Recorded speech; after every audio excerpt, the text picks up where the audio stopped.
Welcome to Season 2 of the Pull Hook Golf Podcast. Here's your hosts, Matt Cook and Bobby Brown.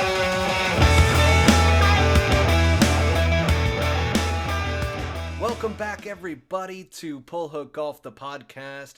I'm your host, Matt Cook. I've got my co-host here, Bobby Brown. Everybody knows at this point that Bobby is the man, the myth, the legend. But tonight's episode number 27, we got a new PGA Tour season that is beginning. So we're going to talk a little bit about some updated Caddie news that isn't really necessarily in the media yet. So you're going to get a quick piece of information there. I couldn't get that one out. But then we're going to talk about the BMW Championship. We're going to recap that a little bit. Some of the challenges that took place there with some of the players getting into it and on practice greens in front of some cell phones. So we'll talk about that and what you know there, Bobby. We'll also talk about the upcoming Fortinet. Am I saying that correctly? The Fortinet Championship? I think it's Fortinet. I was just watching.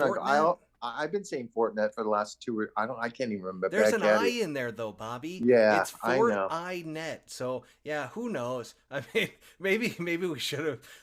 I should have looked into that further. But that's going to be at the course behind me, Silverado Golf Resort and Spa there in Napa. I mean, what a place to get the season started. We'll also obviously talk about LIV Golf and the Chicago event upcoming. Give you guys a little bit of insight around that golf course that they're going to be playing. And then, is there a new top 25 player that's leaving? I've heard some rumors, but you're going to get it from us direct. We're not doing this to get clicks to a website. It is mainly that we want you guys to be up to speed with the latest information from the tour. But without further ado, Bobby, let's jump right into the Caddie news with Bobby Brown. What is going on? Here we are.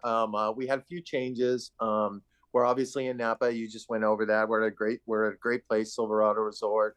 Old school NorCal Po, running firm and fast. They had some really hot weather here the last 2 weeks. We got lucky. It's going to be 77 to 80 degrees. It's always a little chilly in the morning. Ball doesn't fly as far. But I guess the last couple of weeks they had 105 to 115 degree heat here. I was tracking for the last couple of weeks. So it's hotter than here in Arizona. Yeah, it's mellowed out a little bit. I had some rough traveling. I told you, last week or a couple weeks ago, I'm like, stay out of airports on Sunday. So wanted to spend an extra day with the boys and with Lori in that order. I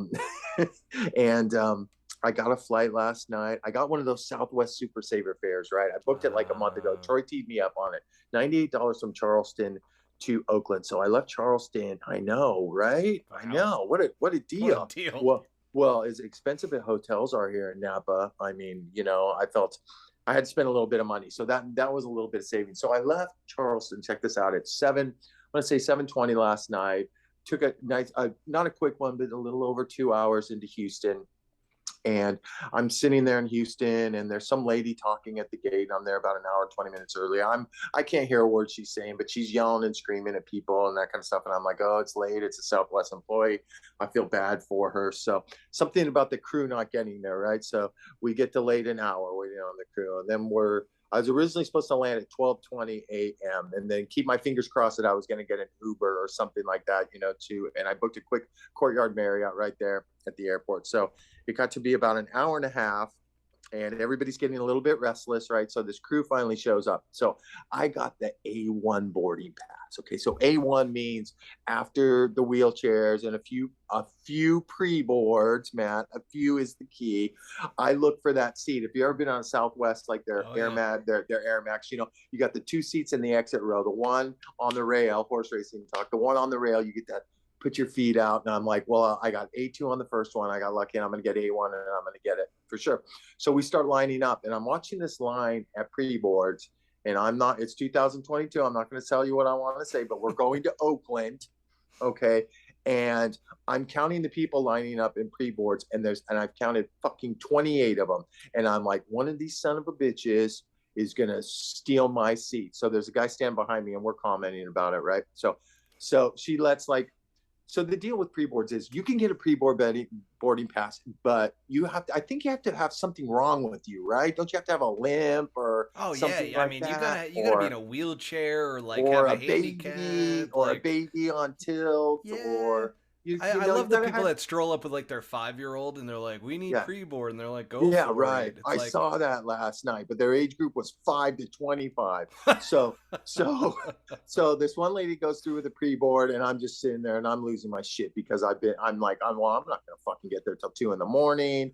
I'm calling Marriott, trying to let them know that I'm actually coming in on Tuesday, not on Monday, blah, blah, blah. So the lady that's checking everybody in is like, oh, you can only bring one guest. And then there's all this arguing and that kind of stuff.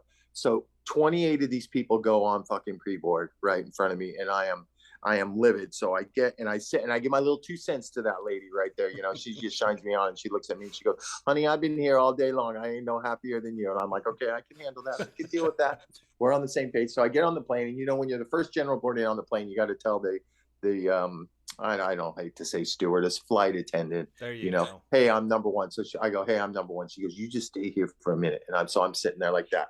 And she looks like she's in a foul mood. And I go, new record for pre-boards, huh? And she looks at me and she goes, honey, I got 4 more years of this shit, and I got full benefits. I can't believe what I'm seeing. I haven't turned the corner and looked down to get my secret seat, right?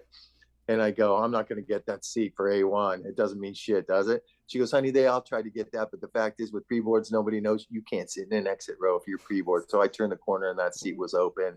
And I rolled into the Courtyard Marriott at 2:20 a.m. And I probably got, coming from East Coast time, I probably got 4 hours sleep. And you know you're getting old at 58 years old when you wake up after 4 hours sleep and you're like, I could sleep for another 5 or 6 hours. But you know, as old people, you feel worthless, especially as a caddy, right? Like some of these guys, I've been to this golf course 1 million times, you know, I've had some good finishes there, so I'm super comfortable with it. But I wanted to get over it and walk it and see what the heat did to it and that kind of stuff. And it is moving firm and fast. I got ahead of ourselves, but there were a couple.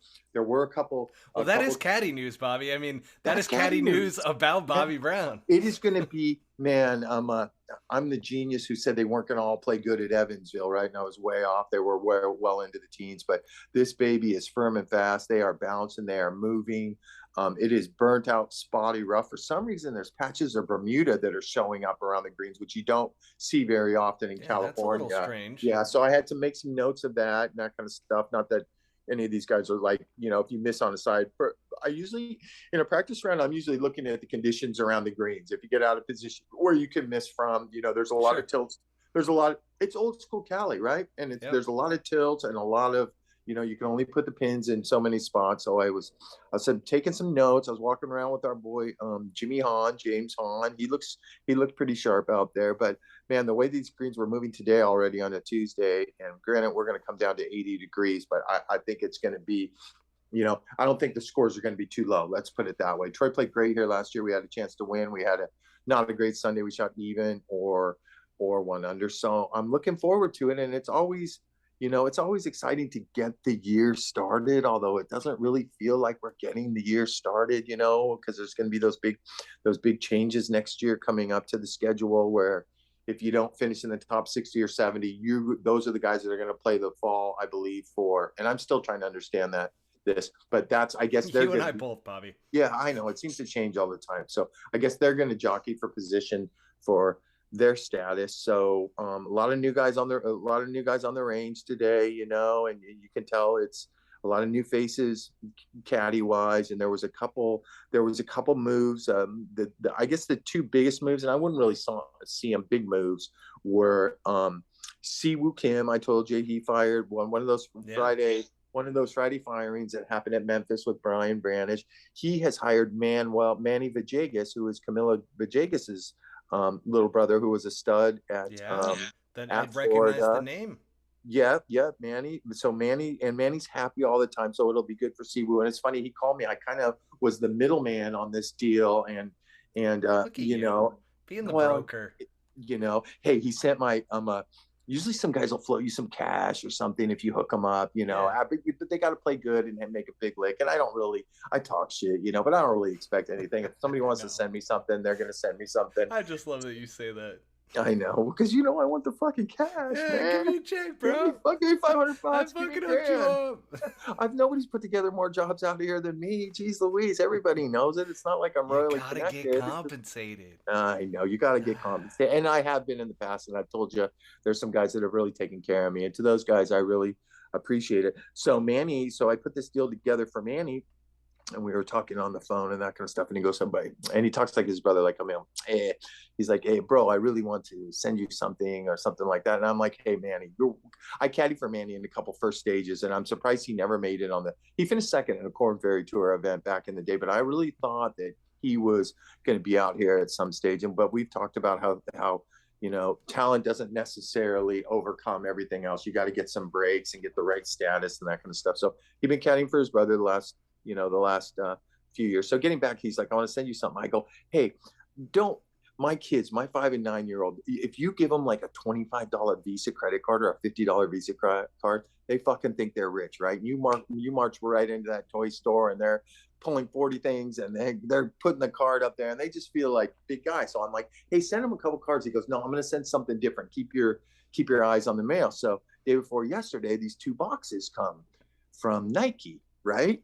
And Camilo is is connected to MJ, to Jordan, plays at Jordan's place all the time. And he's a big Jordan guy. So I'm like, boys, you got a package. I had no idea what it was. And sure as shit, Manny sent my boys the new drop Retro 3, the Air Jordan 3s, the dark iris with the purple on the bottoms and that kind of stuff. So they got their first pair of J's, and they're like, we're wearing the school on Monday. I go, you're not wearing them to school on Monday. They don't come out of the box. Holidays and funerals only for those things, or weddings.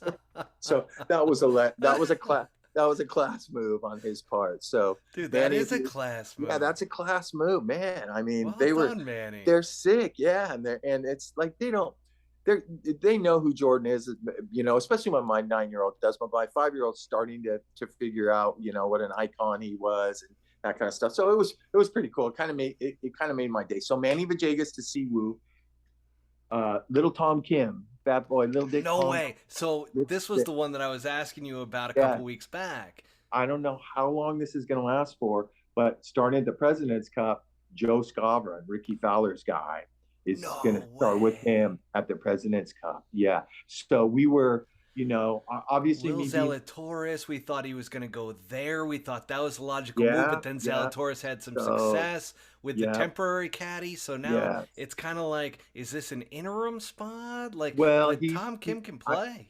Yeah, well, he certainly could play. He's not here this week, and this would be a great golf course for him. But I understand you don't want to get too worked up before the President's Cup. Although there are some internationals that are here this week to get one. It's funny I say one under their belt when it's really everybody's been playing pretty much through the Tour Championship. So Joe, I was talking to him last week. He called me up. He's like, I'm going to Tom, and I'm like, yeah, I know. I didn't want to say anything, or because it hadn't hit the press or anything like that. And he's like, is there anything I need to know? And I'm like, this is going to be different. Did you tell him about the locker room situation with the showers? I didn't mention Little Dick or anything like that. He's got to figure that out on his own. So, Ricky had always, Joe and Ricky are, to this day, they're like best friends. So they just parted their ways and move on.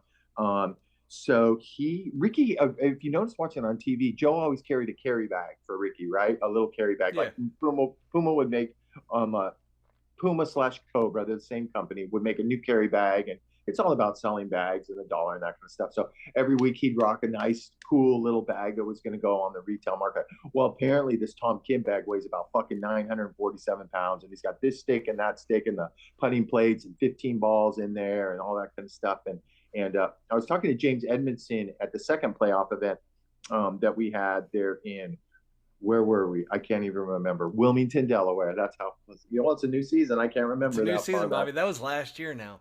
He goes, pick this bag up, right? And a veteran caddy, you can pick the bag up from the dividers on the inside, pick it up about 2 inches. You can go, fuck, you're going to have a tough go. And I go, man, you're not going to let you take any of that shit out? And he goes, no, he said, it's bad luck. It's bad juju. So I told Joe, I go, man, you're going to, you're going to be in for. You should be like American Airlines, right? Every pound over fucking $50. Joe's got to be freaking ripped. Yeah. So I taught him some good. He already is. He's a big fitness guy. You know, he's one of those guys that doesn't. Well, isn't really he work. out here in Scottsdale? I point towards the backdrop. Yeah, he's in. Yeah, in Scottsdale. Yeah, it's over that mountain. Right about 8 hours. So he is. He's going to transition to that. I don't know how it's going to go for him, to tell you the truth, because he's never had to do the 8 or the 10-hour work days, and it can get a little bit tedious. I taught him some good Korean words, you know, things that don't mean anything. All the important ones, Bobby. Yeah, well, the one that means Shiba Abasekio means stupid. What does it mean? Stupid motherfucker. So if he hears that, he's probably not going to be in there very long. So that was a move. There's a guest appearance this week on Stuart Sink's bag, and that's John Wood. John Wood is the caddy that does TV for Golf Channel and NBC. Remember, it was him and Bones. Bones.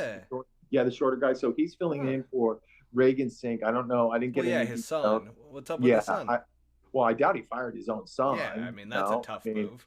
Yeah, that's a tough move. And Reagan's a hard worker, and They've won here. Success, yeah. Yeah, they won there two years ago. His first week on the bag. So there was one other one I was thinking of too, and I can't. It must not have been too important. So there was a couple moves. There was and like I said, there's all the new guys out there, all fired up and that kind of stuff. So we are kind of ready to get the show on the road. Going, huh? We got a pro-am tomorrow at 8:10. We'll see the backside and see how Troy's doing. You're going to be just ripe as a pearl. I have not been out of the house in 3 weeks. I had to go walk 9 holes. I was trying to break in a new pair of Air Maxes. They came out with these special ones. They're called Running Club. I saw them at Riviera last year down in the big Nike store, and I'm like $210. Fuck no, I can't do it. Top 10 maybe. Top 10. But no, I ended up, my shoe addiction problem. So I ended up doing some shit on eBay, and I lowballed some guy $110. He took them, and they were more travel shoes. But I'm like, man, these things look so good. And I'm wearing Navy today, and they're Navy. So I had to rock them. And after about 3 holes, I'm like, what the fuck am I doing? My feet hurt.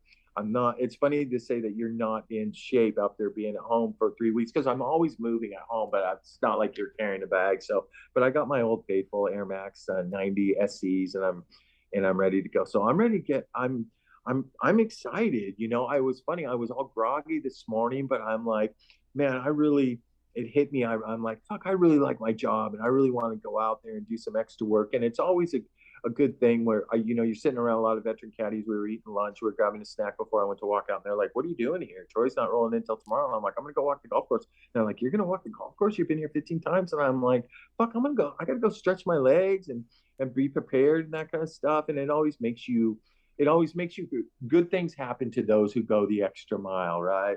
So I came back here, got some Uber Eats, exhausted. I'm laying down, I flip on the Golf Channel, and they had that the Loopers movie on. Did you ever see the Loopers? It talks about all those Augusta caddies, and then transitions into but that actually sounds interesting. Yeah, and it got me fucking fired up to go. I wish the tournament would start tomorrow, but I just got a little 9-hole hit and giggle, and then I'll be back here. And I don't do much gym work, but I'll go downstairs and I'll get in the gym and get on the bike for a couple miles just to stretch the legs. And we had a good year here last year. I actually thought it was my first week on the bag.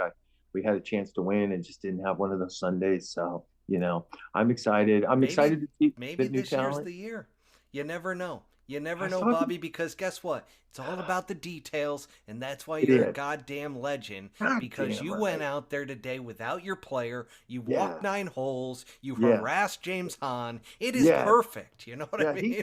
He's swinging great too. He's so funny. He's swinging great. I worked for him a few, off and on a few times just because we're friends, but he's got a pretty looking move. And I was kind of checking it out today, and I'm like, man, I don't know how this guy doesn't make $2 million a year. I mean, I know he's 40 years old. He's in great shape and that kind of stuff, but he's breaking in a new caddy, a club caddy he picked up at some point last year, and he likes him, and he's kind of training him and that kind of stuff. And I was kind of, not that I got all the answers, but I was trying to help him out a little bit, which I shouldn't have, because he replaced my son after that 3-week stint. Yeah, that's bullshit, Bobby. What were you thinking? Yeah, I'm not, because I didn't have any fucking sleep.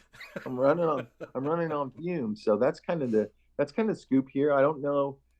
historically, if you ask me who's going to play good here, Mac, I always go with the Cali guys, right? Cali guys that grow up on Poe seem to come to the top. Brendan Steele won here a couple of years. Max got it done last year. Max Homa, as you know, he's a Cali Yeah, Cali boy, guy. I LA look for the boy. Cali guys, and then I'm trying to figure out which one of the new guys are going to step up, because they always seem to be in contention here the first year, because they seem to be a little more. They only had 6 days off or 7 days off since Evansville, since Yeah. their tour championships. So, we'll get it going, man. Now, would you call this not your atypical PGA Tour course? More so like similar to a Corn Ferry style golf course? No, not at all. I wouldn't even say that, because this is an iconic golf course that's been here for a lot of years. The greens are very old school, slopey back to front. There's there's plenty of rough. You have to control your spin a little bit. I don't think you have to control. Let me put it this way: there's a lot of greens that Matt, if you came out here and you played the first time ever, you would get to like 1 and 2 is not bad, but you would get to 3 green and you're like, where do they put the pins? Right. And so they kind of stack them into the same place. And then you would get to number 8. And it's a shorter course, but it can bite you. It can really step up and bite you. And if you get out of position, it's pretty tree lined, as you can see back there.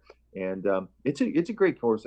I wouldn't call it a Corn Ferry course. A Corn Ferry course to me is like you shoot 19 under and you finish 9th or something like that. That's a Corn Ferry course. I don't think Bobby, it was a setup question, buddy. I got you going on that one. I know. I mean, I wanted to know why the Corn Ferry guys play so well there. Well, because they're fresh and they've been playing more golf than everybody else. I mean, it's not like the varsities here this week. Hideki was in front of James today by himself with his whole posse and that kind of stuff. So Hideki's here, Matt, and Max is here, and Justin JT's played here in the past. Tiger actually played here 1 year. Remember, some years ago, 7 or 8 years ago. I'm not sure if he finished or WD or what the deal was, but those guys are with the President's Cup next week. All those big time players are just waiting for the President's Cup. The question that the audience wants to know is, are you going to be called in on the green reading this week? Let's hope not. Bobby, you're the Poe guy. Come on. He called me in twice here last year. It's also Troy Merritt, who is, like I said, we didn't putt great at the end of the year, but he still is. I'm going on record saying he's the best putter that I've ever worked for. So I think I'm 2 for 2 here. Last year he called me in twice on the same hole on number 9. One of them was a 12-footer for par, thank God, and it's a pretty easy par 5, and he made that. And one of them was 18 too, but it was like a 70-footer, and it was more like, what do you see speed wise and that kind of stuff. And Troy remember last year, Troy shot 7 or 8 under the first day and was leading, or was 1 off the lead, was within 2 of the lead, all the way until Sunday. So he's super comfortable here. I think he plays pretty good off a break, off a layoff. He didn't do much practicing. He was just in Coeur d'Alene, Idaho, I believe. Yeah, Idaho. And he had a 2-day corporate thing. And he just texted me before we went on the air, and he shot 66 and won 67, 66, and he won the pro division. I don't know what pros were in that field, to tell you the truth. Probably not a lot that we know, but a lot of roadsters. A lot of roadsters. So he's got a couple bombing around. Yeah, so he's got a couple. He's got a couple under his belt. So I'm excited to start. Just get some rest tonight. Get my legs under me one more day tomorrow, and I should be good to go. We had a pretty exciting week in golf last week. We got the BMW Championship there, Bobby. Yeah. Now, ironically, that tournament was shortened up to 54 holes. Right. All these coups. Oh, no world rankings, 54 holes. But you want to know what I thought about that? Yeah. First of all, when they suspended play, because I thought that's like my favorite tournament to watch. Matt, I was thinking last week of all the tournaments and all the British Opens and stuff like that. That's the one tournament that I'm like, man, I wish I had an opportunity to caddy in that tournament, because it's got to feel like the Players Championship or a major over there. I mean, that's Wentworth, and it looks sick, doesn't it? Yeah. The 18th hole looks super sick. But I was like, oh, they suspended play, and obviously, I think she was 96 years old, but the Queen passed away. So I mean, all due respect to the Queen and everything. Yeah, but she was 96 years old. Yeah, I mean, but you know what I started thinking, and then they canceled play. No, wait, this was on Thursday. It Yeah, they happened, right? suspended And then the end of the round on Thursday, so not ah, everybody finished, and then they right, canceled on on Friday, Friday. Friday. And the first thing that went through my mind is, I'm pro USA and our country and everything like that, but I was not bummed about it. I was a little bit surprised, but maybe that's the difference of the respect that they have for their leaders over there compared to our superpower country where I did people think of hate that too. Biden and people hate Trump. And I respect that. I 100% respect that because I have a lot of European tour friends, Yeah. and it was a big deal. And I talked to a few of them today, and I'm like, man, was that different? And they're like, no, we love our queen, and I feel like they get it more than we get it. And I don't know if I can get in trouble for saying that, but No, I think it's a try different to, culture, you know what I yeah, mean? It's like they're under a monarchy to where the queen is a very important figure that you like everybody across the board, you don't cross it.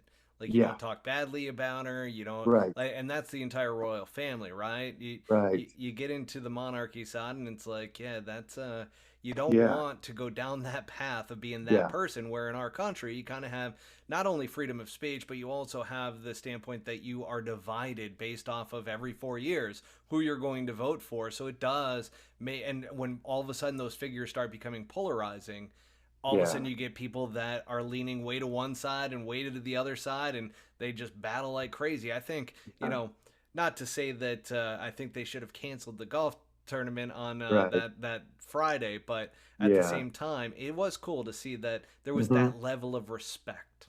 yeah, yep. It's Well, nice. It's refreshing.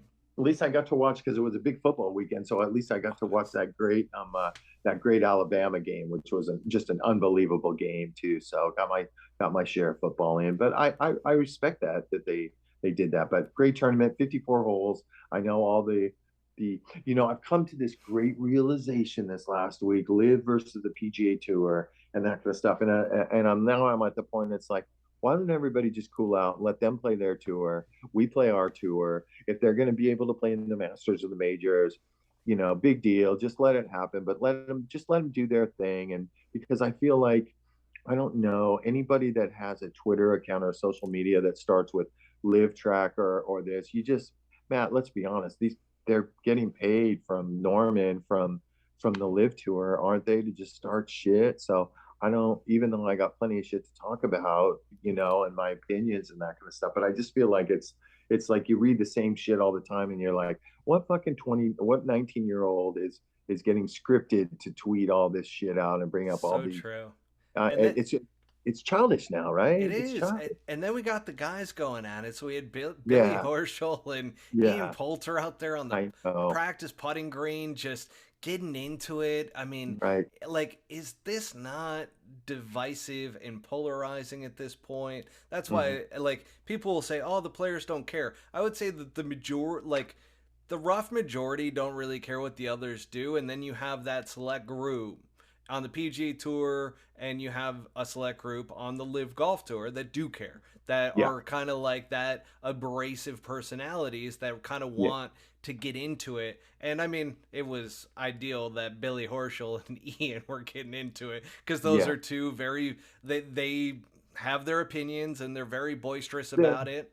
they're strong. They're. I know them both very well. I've known them both very well for a long time. I've been around with them, been paired with them, and they're both very strong personalities that are not afraid to speak their mind. So when that first came up and I saw that video, and I know Billy's body language, and I sure know Pultz's body language. But if a fight ever broke out between those two, Poulter would be laying on the ground in fucking 30 seconds because Billy just gets that look in his eye. He's a spasmanian devil, right? He's just gonna fucking throw and he's gonna fucking drop somebody. But did you see where it came in where somebody secretly like had a microphone close to them and picked Oh up no, what? I didn't. Yeah, Oh, but I think Bobby, it do was, share here. well, I don't know if it's true because it didn't sound, but it was Billy talking, it was Ian talking, and it was more like did you see they were wearing the same colors? Like Billy was wearing navy blue pants with a light blue shirt, and it was the vice versa combo on Poulter. So Billy went in and he's like, no, no, no, you've got to go with this color on the bottom and this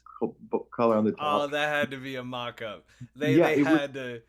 Yes, after everybody had a field day with it because I know those two, and I know that body language. And there were words being said Oh about Billy's comment, and maybe Poulter expressing his opinion. And then Poulter, it was actually funny. You got to pull it up after the show. And then Poulter comes back and he's like, "No, Billy, this color goes on top. This one goes at the bottom." And then he calls him Mister. What do you call him? He goes, "Mister Pinup, Ralph Lauren guy," and they're going back and forth. And it was actually kind of, well, I'm going to talk like Poulter. It was actually kind of cheeky. I don't know what cheeky means, but I think it's our way of saying it was pretty fucking funny. But yeah. It was dubbed. I thought for sure I had to listen to it like 20 times because I'm sure it was dubbed in. But there was some fucking serious tension there last week. Obviously with Billy's comments, with John Rahm's comments.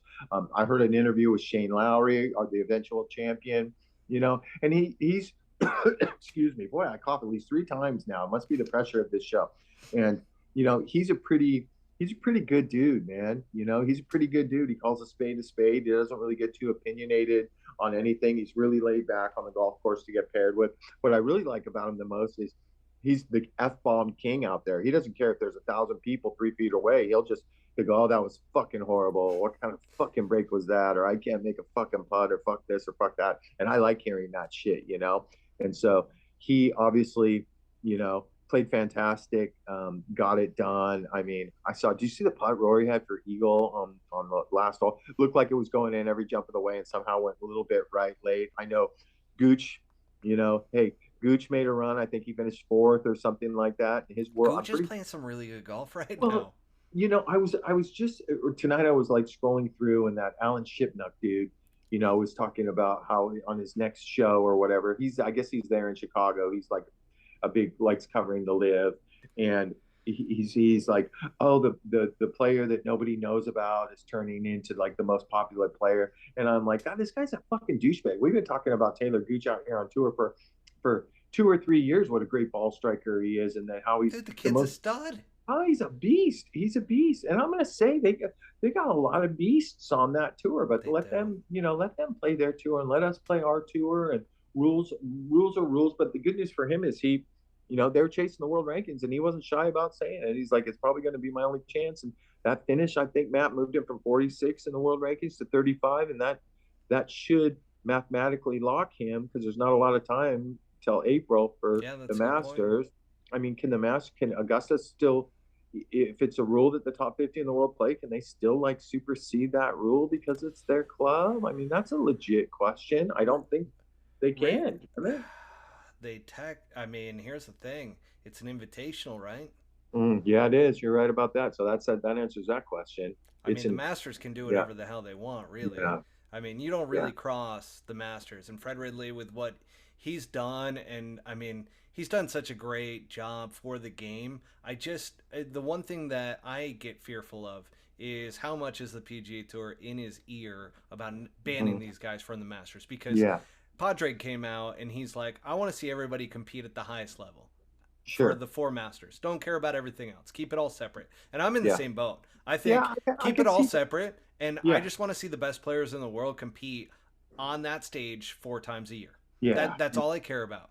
And if that means that, like, even 3, throw that in there and get rid of the PGA Championship, but the PGA Championship still should be one of those big ones to where these guys are able to play, and that's where I'm at. I mean, I feel like that would do enough for the fan base for both sides to where, you can pick your squad and pick it and go from there. And I actually saw, oh gosh, I'm going to botch this one, but the Indian Shipping Company from way back when they had like a full dynasty on shipping in and out of India, and they were shipping silk and so forth, and they had all these different companies coming in.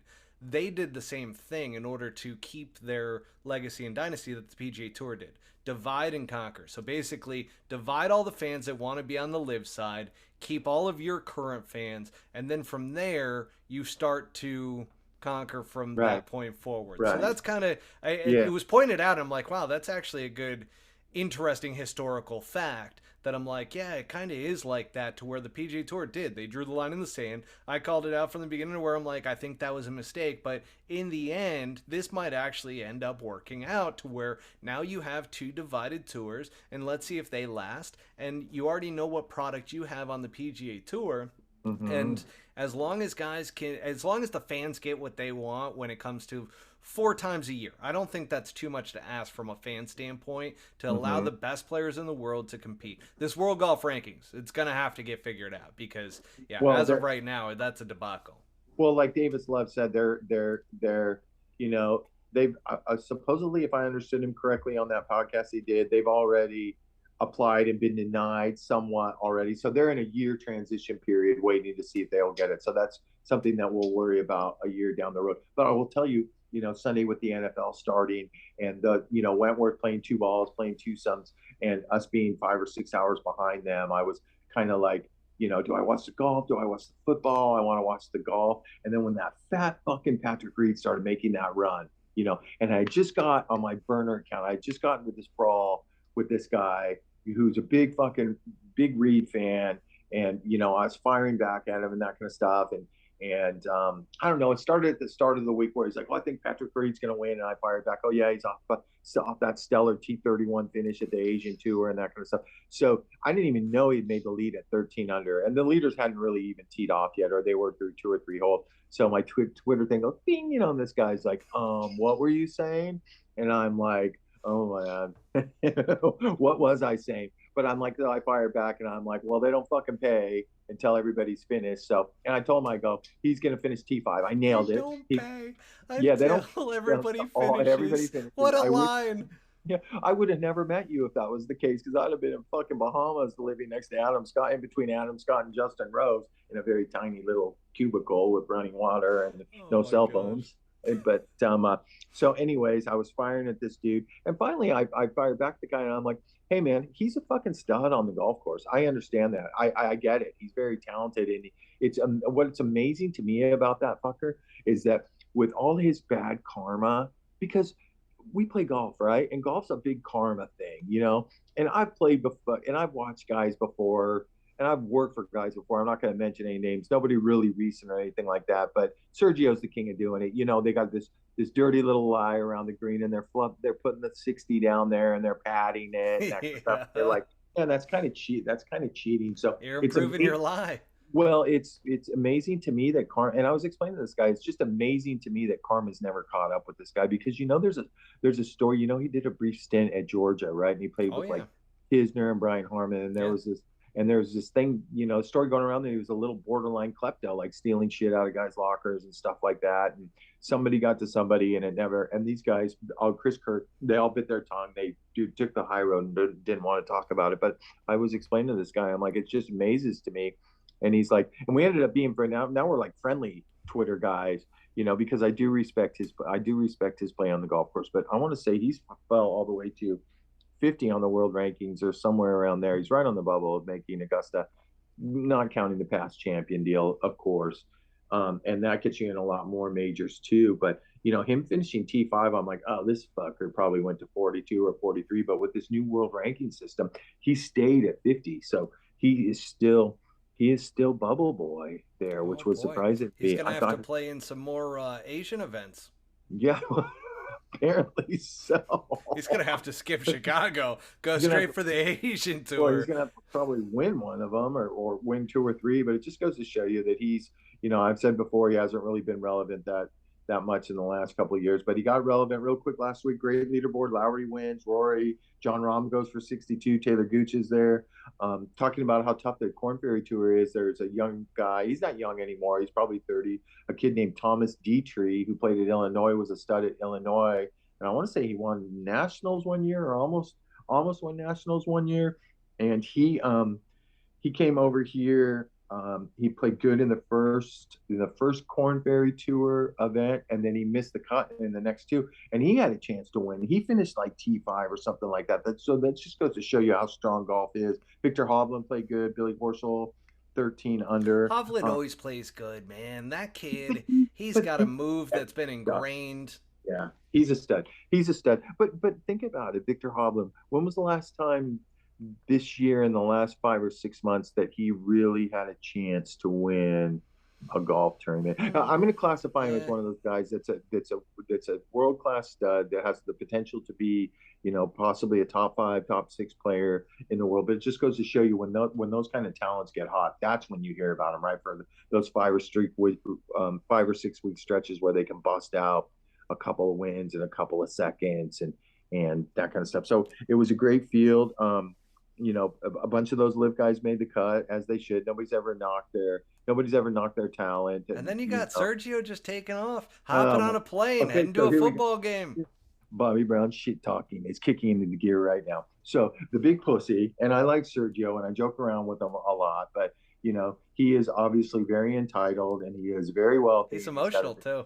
He's Spanish. He's a Spaniard. He's a Latino, so that goes with the territory. They're fucking fiery as shit. So he's got his own plane. He can go wherever he wants, right? So, the Queen passes away. He dropped 75 or 76 the first day. But, he's a big UT Texas guy, right? Because he married Angela, what's her name? Angela Atkins, who might have been passed around a few caddies out here before she met Sergio. So I'll give you that little background on her. And she comes from, I'm going to get my ass kicked one of these days. She comes from some serious cash. I think her dad was a big NFL player. Well, even more reason why I shouldn't have said that. But I remember getting introduced to her some years ago at Torrey Pines. And I'm like, and I knew a caddy buddy of mine I'm just going to say it was banging her. And I'm not going to tell you who, but I want to, because I usually spill the beans. But he's one of my good friends, and I can't do it, not yet, anyway. I'm not going to entice it. He's like, he goes, I'm knocking the back out of that thing, Bob. And I go, what? I don't see it in her. She's got a fucking ginormous forehead, and she must have been an athlete. Her legs are about that wide, and she just didn't do it for me. But she ropes in Sergio. But I remember the stories going around where she was with the Golf Channel when she did this little stint with the Golf Channel, where all the Golf Channel people fly commercial and that kind of stuff. And I guess she comes from so much money that she doesn't fly commercial. So what the deal was? She put the fucking squeeze on him, because she's like those Paulina Gretzky's or the Jenna Sims, or she's that crew that has to be seen in these very public things so everybody knows that she's important, and Sergio Garcia is her husband. So, he WDs, he jams over, who's not going to recognize Sergio, because Scotty Scheffler was there on the field hanging out with him. And she got her little day in halftime, her day in the sun to be important. But I hear that he's going to get a nice little fine from because how do you assess that? He doesn't play on.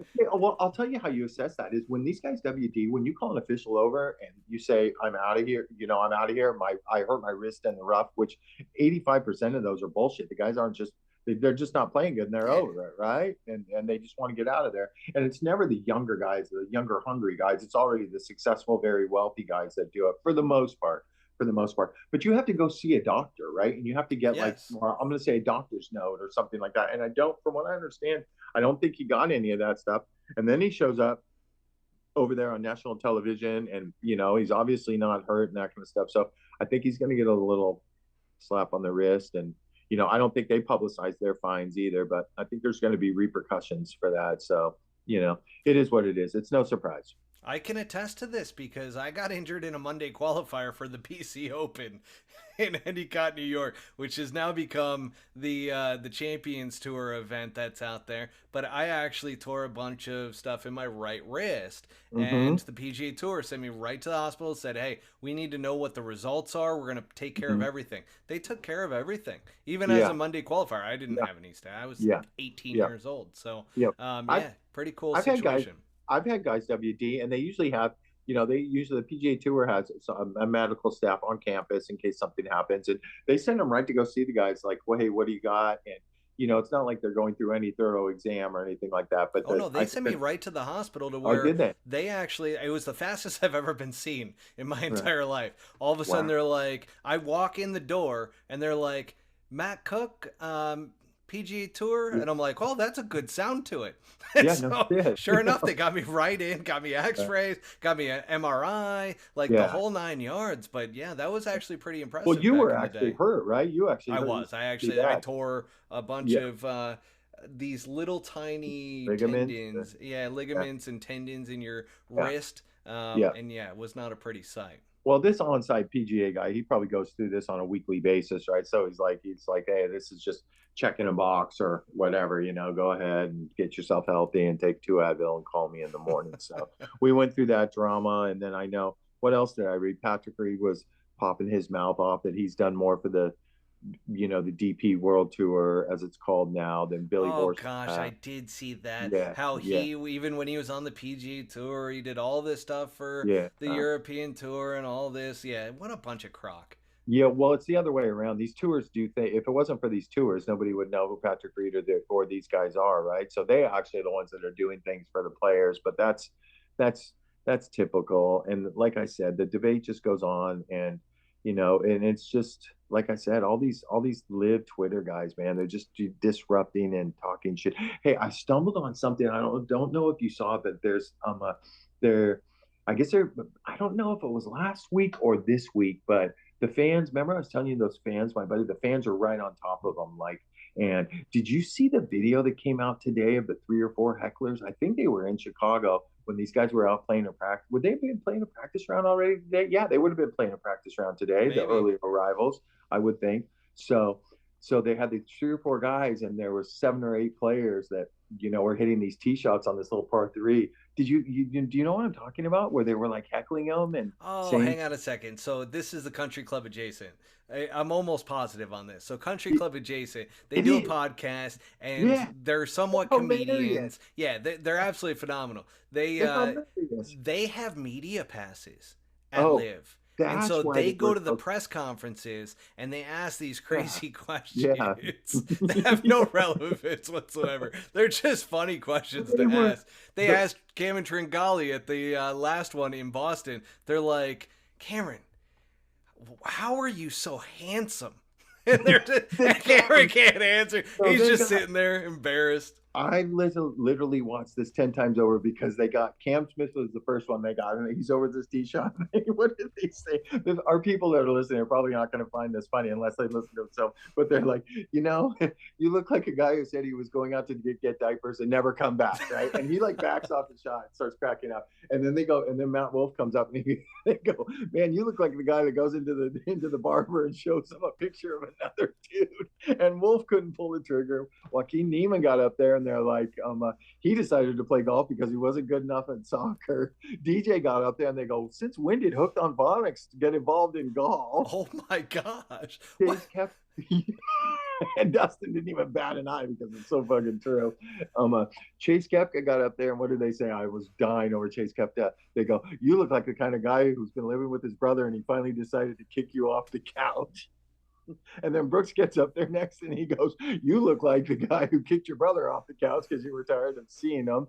There's an Aussie player out there. I think his name's Wade Ormsby. He's kind of creepy looking with a mustache. They go.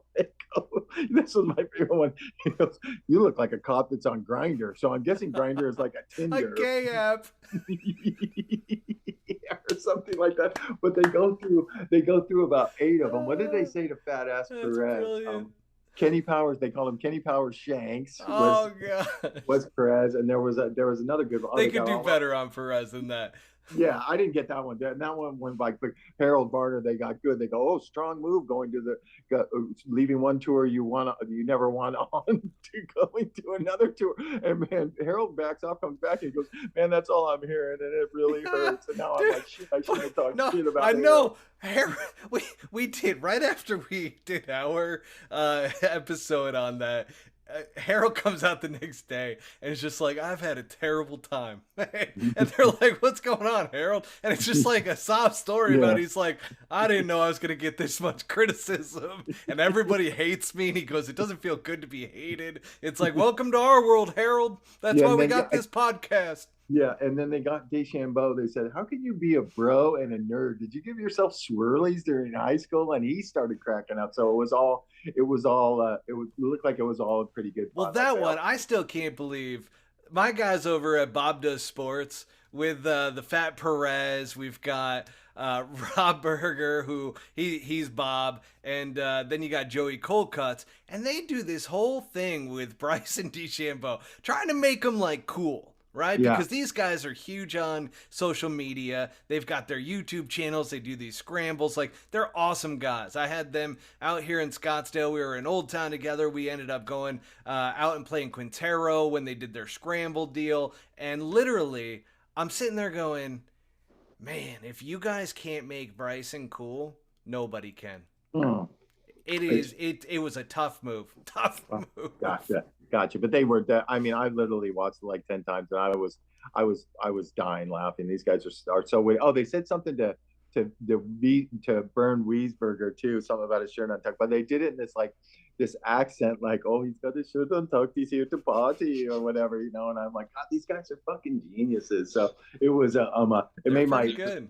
Yeah, it made my night. What else were we talking about? I mean, we're hopping right into LIV Golf and the Chicago event. I mean, this was a golf course that I had never heard of, which is Rich Harvest Farms Golf Course, and just outside of Chicago. But according to their website, these are their accolades. So bear with me here. So we got one of Rolex's world's top 1,000 golf courses. 1,000 is a lot of golf courses. Consistently ranked on Golf Digest America's 100 greatest golf courses. Consistently ranked on Golf Digest best golf course in the state top 10. They were the 1999 Golf Digest 5th best new private golf course in the United States. This is pulled directly from their website. 2012 Golf Digest America's 75 toughest golf courses. We've got Golf Digest Index top 50 locker rooms. Tom Kim, I bet you would have a private shower there. Yeah, for sure. Doors that actually shut on the shower. A door, 100% door. Maybe even a lock on there, Bobby. If you're going to be in the top 50 locker rooms, you got to have a lock on that shower door. You never know who's going to come creeping in. But we've got Golf Digest Index top 50 golf retreats, which sounds like they've got kind of like a stay and play situation.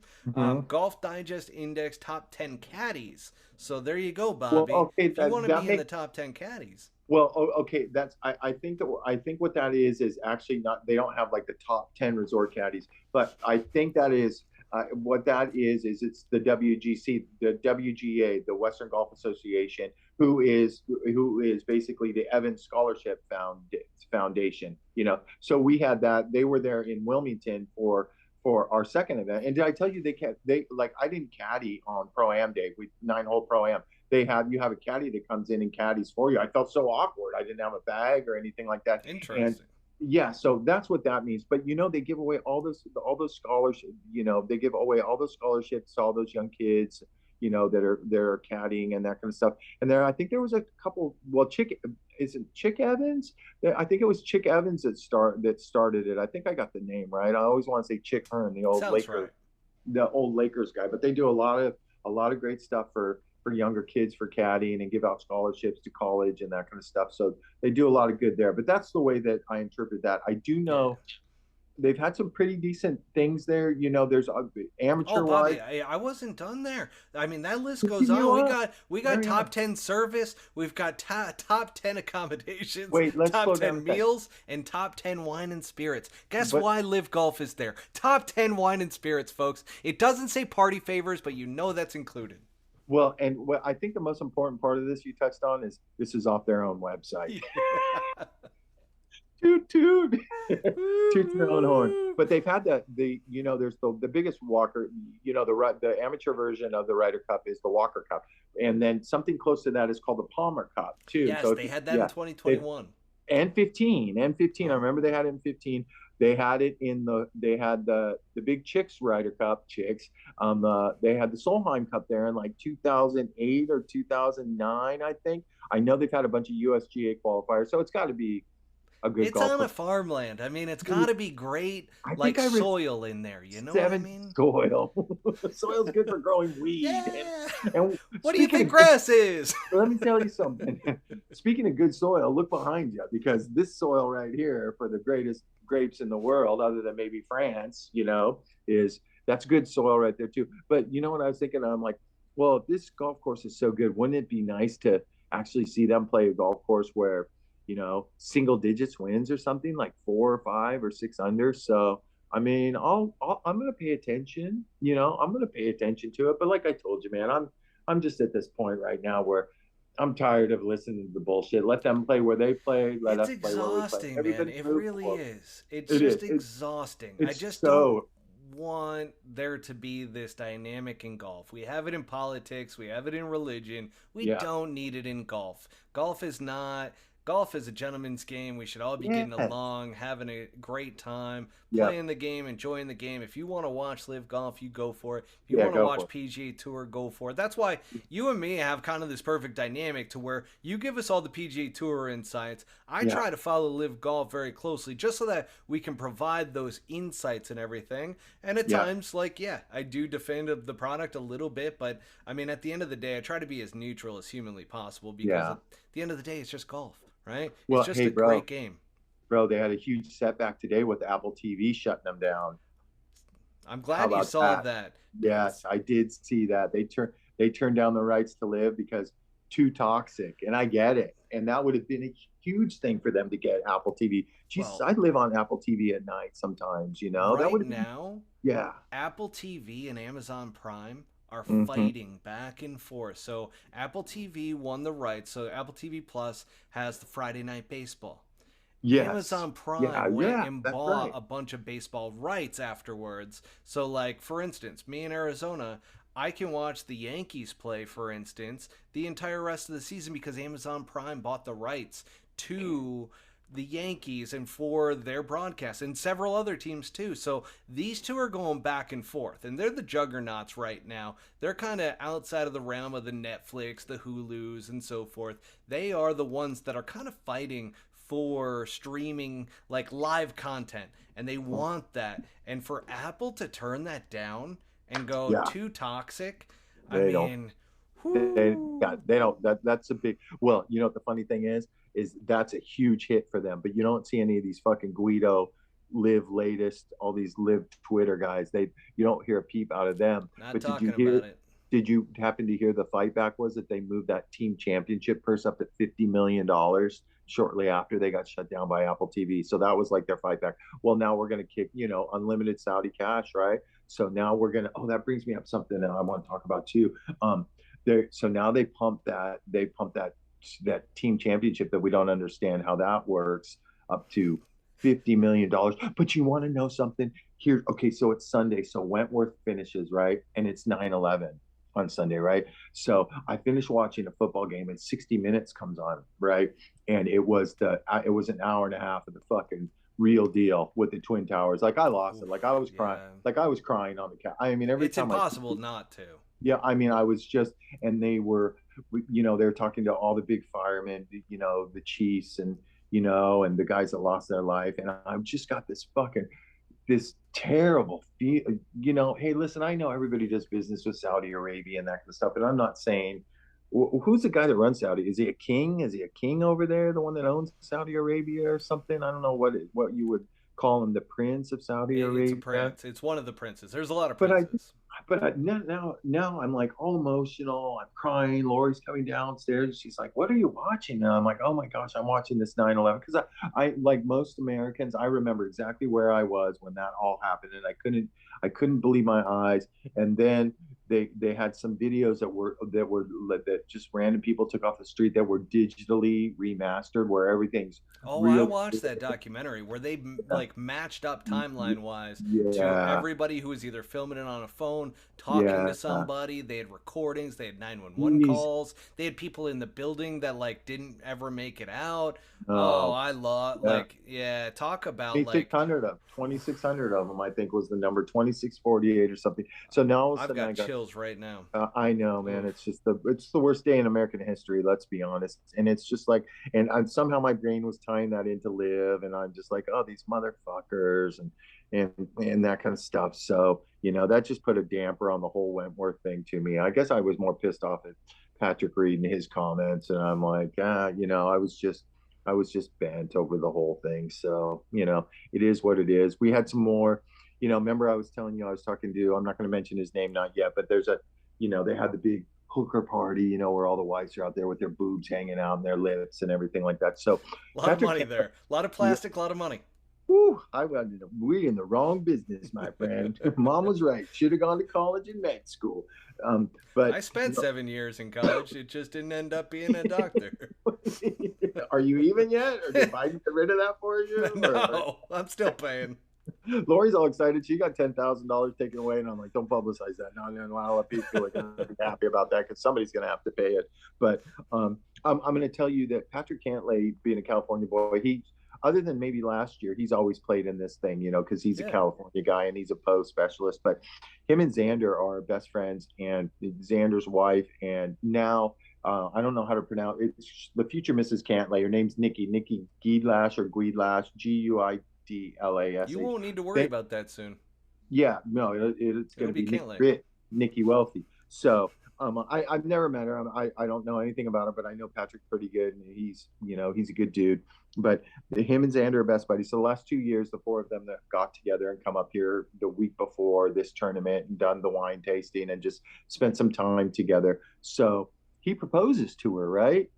With Xander and Xander's wife there in a pretty romantic setting there in Napa, going to all the big restaurants. I'm sure French Laundry, where the famous chef is, and you can only get in if your last name's Chaffley or Cantlay or something like that. So she posted it on her Instagram, got engaged, had some great wine, had better company. And who gets in there but the fucking trailer trash herself, Pat Perez's wife, Ashley Perez.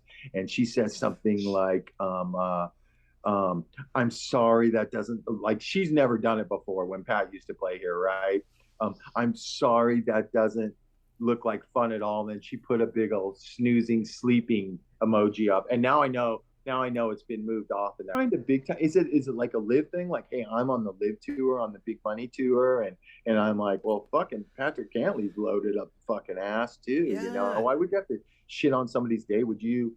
I guess it just goes back to, treat people the way that you want to be treated. And she apparently can't read or never got the memo and can't read or whatever. So, I chalk it up to just Ashley being a skank and more live bullshit and that kind of stuff. Speaking of live, there was a couple, a couple player changes. Obviously Stenson's back because he had vertigo last week or whatever. So the kid that took his spot is not going to play. But there was a kid that hadn't been playing very good on the live, and I got paired with him in this.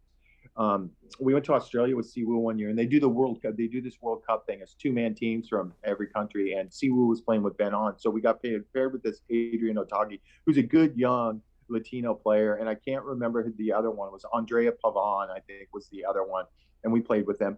And he hadn't been playing very good on the live, but if you noticed, he made a run last week at Wentworth, and he ended up finishing 13th, tied for 13th. But he was close to the lead for like 3 days, so he's like showing form and that kind of stuff. But the Arizona State kid who's been playing as an amateur, did you read David Puig, the young one that they got? He just turned pro, right? So Greg was all like, we're welcoming him in his professional career. So he fucking bumped Otaegui, this Adrian Otaegui, who almost had a chance to win Wentworth. And so this Puig guy, so remember I was telling you in Wilmington that I had kind of that heart-to-heart with Grillo, with Emiliano Grillo, and he's Latino, he's in with all the Latinos, and I'm like, what do you think of a guy like Chikara, the Oklahoma State guy, or Puig guy? And I was touching on, man, I feel bad for these guys because I was talking about the journey, your journey going up the ladder to success and possibly being a major force and a force in major tournaments. So this Puig guy, he was telling me that these guys probably only got like a couple $1 million. So my point is here you got this Otaegui guy who almost came close to having a chance to win that Wentworth, which is the strongest, which is one of the strongest tournaments in the world. And then he gets bumped for this Puig guy who hasn't really even popped the great. And granted, he was a great college player at Arizona State. He's foregoing his senior year, which sucks because, with Preston Summerhays and the other talent that they have there, they would have been a force to be reckoned with this year. But I'm just like, man, it just doesn't resonate with me, man. It just doesn't seem right to me that this kid's going to miss his journey and take a quick $2 million and be a live player. And I know he's playing for a lot of money, but the only thing I can think of is, like Grillo was saying, he's like, well, you have to put yourself in some of these guys' shoes, especially the Latinos. Maybe they didn't grow up with any money and that kind of stuff. And the Latino culture does a little, well, they do a little better job, and I'm not shitting on the USA too, but they do a little bit. Their family knit with their moms and their grandmothers is a very respectable bond, you know. So when they make money, it's like, you know, Big Poppy or any of those baseball players, right? They love their moms more than anything, and so I guess I can make a case for him. Maybe he can take care of his family if he comes from that kind of background. But another point I wanted to make was he wasn't like a top five. He wasn't like Pearson Coody or Parker Coody or Goddard Up or those other guys that turned, you know. So, and maybe he knew that too, you know. Maybe he knew that. So yeah, he's just, you know, listen. Yeah, he's like, guaranteed money, business decision.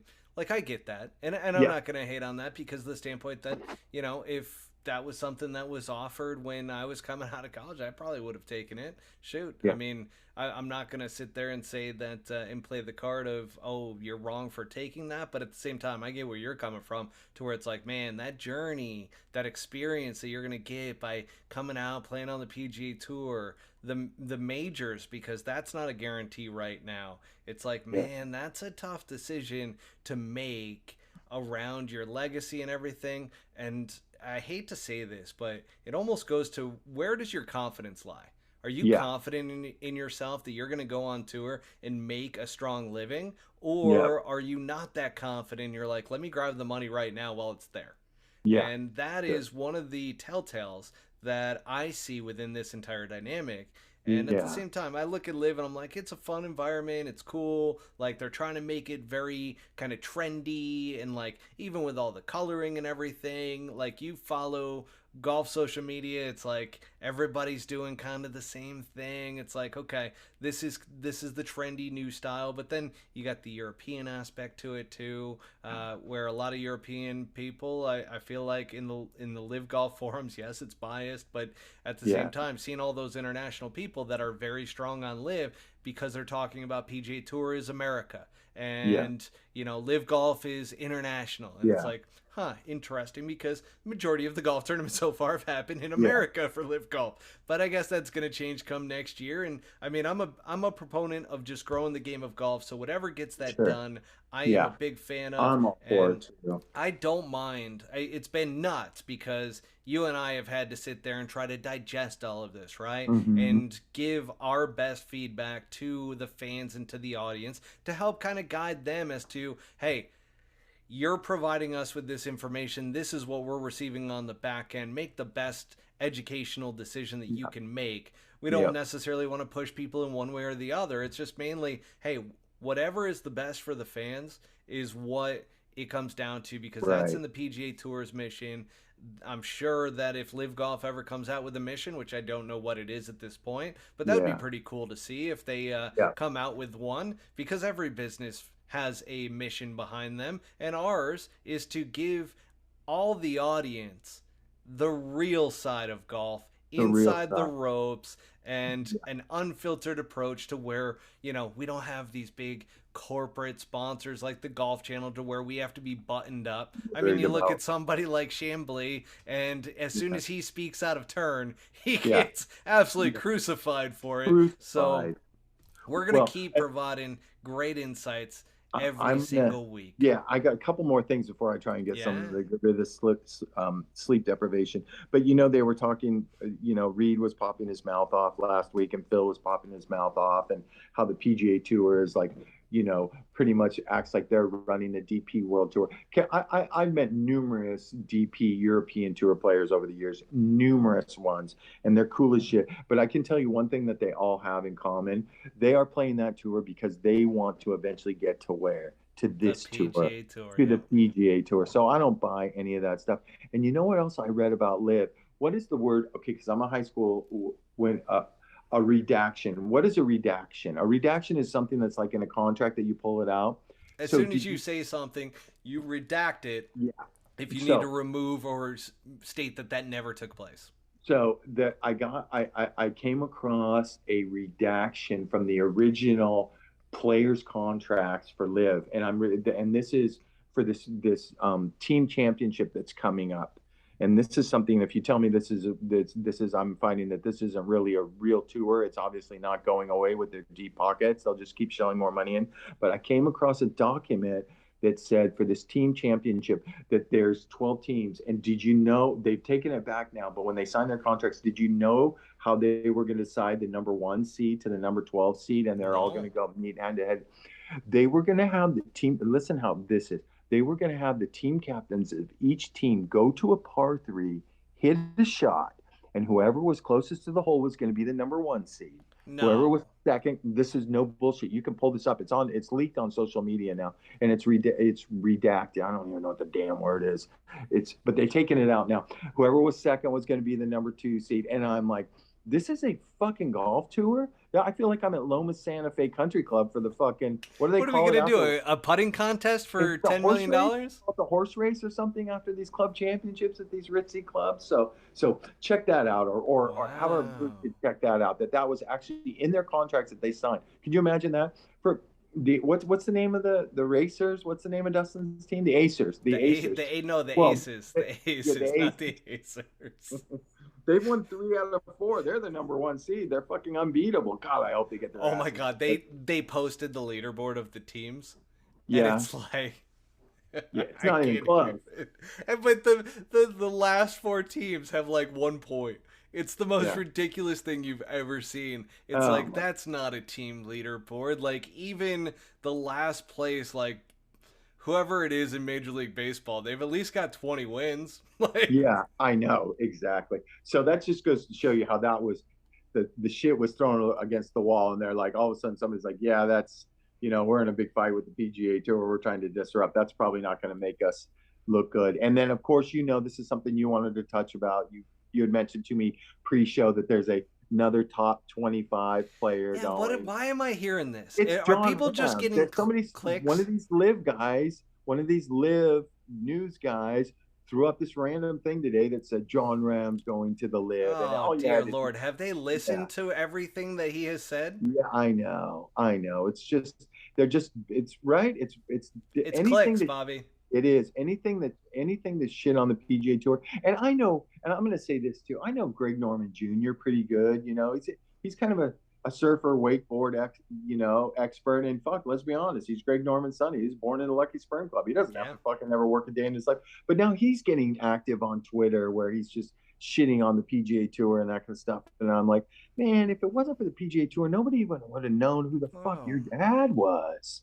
Can't they just do their thing and we do ours? And that's what I'm waiting for. The year, yeah. I mean, I want Rory to stop. I want JT to stop.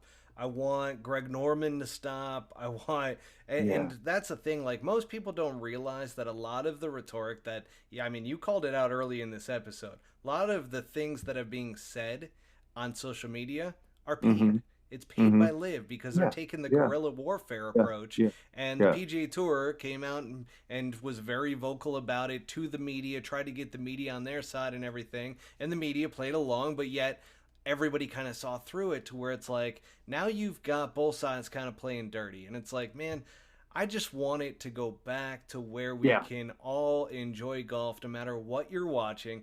And it's funny because I'm out at a public golf course on one day or over the weekend, and literally on the public golf course they're all talking about LIV Golf and how great it is. Then you go to a country club earlier in the week, and I'm with a bunch of guys at the country club, and they're like, I won't watch LIV Golf, that's BS. And it's like, you kind of get that dynamic that's going on, that it's like, the golfers that weren't as privileged are kind of up against the PGA Tour because they were willing to like go against them as soon as possible with anything that would come up. And then you've got the other side to where they're the purists. They're the ones that want just the PGA Tour for it to be the way that it's always been. And my whole thing is, listen, let's all just let them be separate. If guys want to go to LIV, let them be at LIV.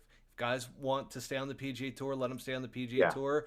Because at the end of the day, no matter whether the LIV Golf makes it or not, I don't think there's a question that the PGA Tour is going to still be the PGA Tour at the end of this.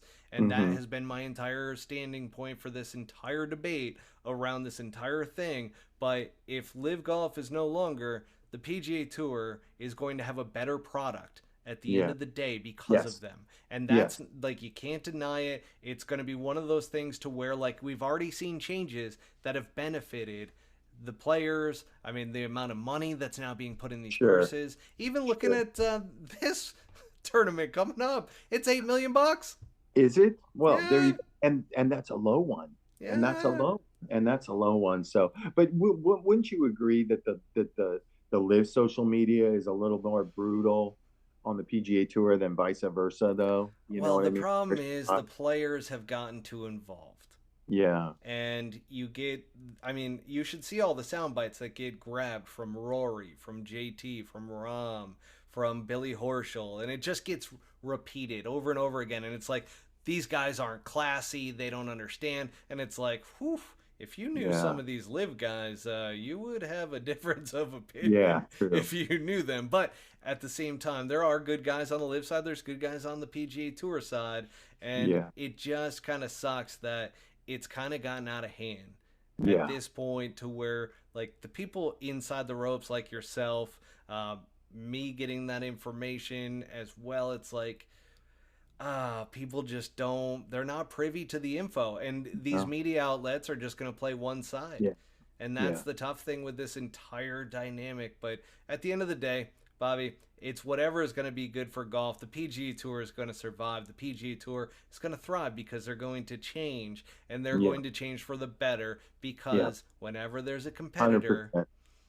you get a better end product for the consumer, which ends up being the fans, and that's who's paying the bills. Let's be honest. The people that are paying the bills are the people watching the broadcast on TV and going out to the events. And that's what's going to win. I do wonder if LIV is ever going to. Everybody keeps saying, because it kind of seems like in America, it's like this liberal versus conservative like debate, where LIV Golf is, Republicans and hard on the one side, where you get, I don't get this stuff at all. I don't understand it. I'm like, hang on a second. Everybody's saying Fox needs to take on LIV. Fox is going to sign that deal. It's like, whew, this is going to be an interesting one to see who they end up with. Okay. I got to get some sleep. Early Pro-Am tomorrow. Yeah, that was a loaded one. But Bobby, thank you so much, my Thank friend. you, my man. And have a great time tomorrow. Thanks. We'll have a nice little roundup next week. We got 2 tours to talk about next week. Appreciate you, Matt. Have a great night, buddy. You See too. you, man. Bye-bye. Thank you for tuning in to Season 2 of the Pull Hook Golf Podcast. Make sure to hit subscribe and go to www.pullhookgolf.com for more